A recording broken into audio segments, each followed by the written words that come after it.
Hey, Mac Lackey, serial entrepreneur, angel investor. I wanted to have a little follow-up to something I've just recently posted, what I call the $100 Ivy League education.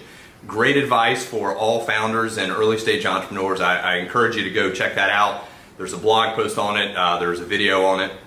But one of the things that is really valuable and important as founders and entrepreneurs is learning to ask great questions. And so if you have the luxury of sitting down with an expert, whether that's a subject matter expert in marketing or it's a serial entrepreneur who's going to teach you how to scale and create impact, something that I try to do with lots of founders I work with, is asking great questions is the difference between having an okay meeting and having a great outcome. So one of the pieces of advice that I always give, and I cover it heavily in my course, The Insider Secrets to Raising Millions, check that out if you haven't done it yet, but it's basically asking what are called interrogative-led questions.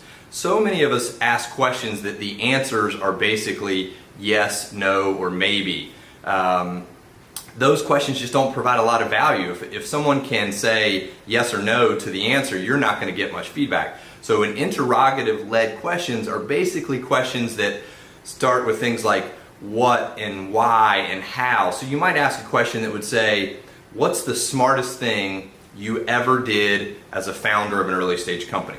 That requires a longer, more thoughtful response. And so the information you're going to get, super valuable.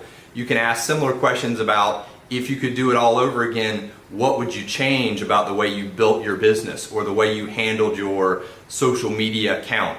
Those interrogative-led questions lead to great outcomes. Again, it's something I cover in great detail in my course because I think when you're raising capital in particular, you need to get a lot of feedback from the market, from investors. And so learn to use interrogative questions. You're going to have great meetings and get a lot of good feedback.